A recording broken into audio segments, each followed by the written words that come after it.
ইউনূস সরকার গঠন হওয়ার পরেই ভারত বিরোধী সুর চলেছে বাংলাদেশে। ভারত অবশ্য এতদিন আলোচনা এবং কূটনৈতিক সমঝোতার মাধ্যমেই সমাধান করতে চেয়েছিল, এবার গ্রহণ করল পদক্ষেপ। বাংলাদেশের সঙ্গে অন্য কোনো দেশে বাণিজ্য করতে হলে আর ভারতের মাটি ব্যবহার করতে দেওয়া হবে না, এমনটাই সিদ্ধান্ত নিয়েছে কেন্দ্রীয় সরকার। ভারতের বন্দর বা বিমানবন্দরের শুল্ক কেন্দ্র ব্যবহার করতে পারবে না বাংলাদেশ। এতদিন নেপাল, ভুটান এবং মায়ানমারের সঙ্গে বাণিজ্য করতে ভারতের মাটি ব্যবহার করতে হয় বাংলাদেশকে।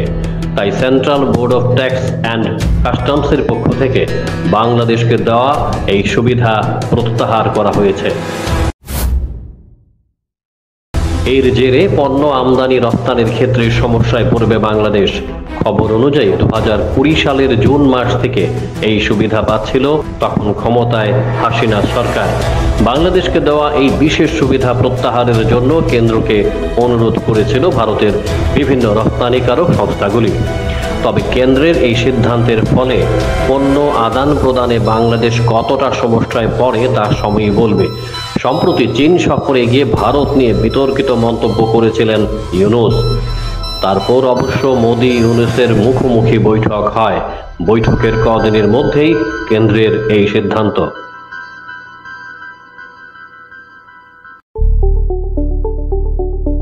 স্বপ্নের বাড়ি কিনবেন ভাবছেন? দেরি না করে চলে আসুন আরবি কনস্ট্রাকশনে।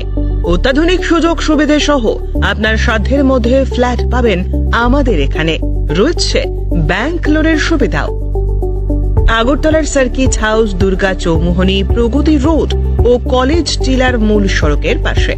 কলকাতার নাগের বাজার, কৈখালী, মালিবাগানে রয়েছে আমাদের ফ্ল্যাট। প্রতিটি ফ্ল্যাটে রয়েছে পার্কিং ও লিফটের সুবিধে, পরিশোধিত পানীয় জল, জেনারেটর সহ আলাদা ট্রান্সফরমার। তাছাড়াও নিরাপত্তার জন্য থাকছে দিবারাত্রি সিকিউরিটি গার্ড। রয়েছে সিসি ক্যামেরার নজরদারিও। তাহলে দেরি না করে আজই যোগাযোগ করুন আরবি কনস্ট্রাকশনে।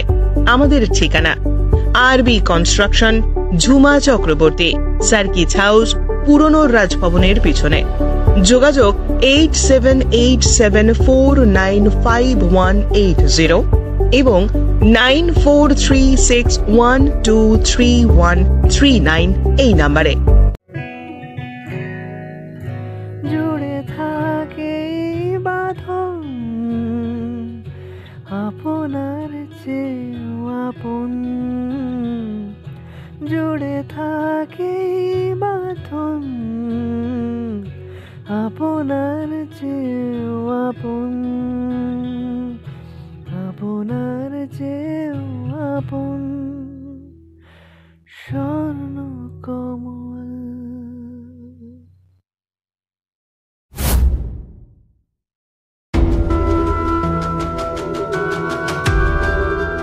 ব্যুরো রিপোর্ট, জ্যাম 24 নিউজ।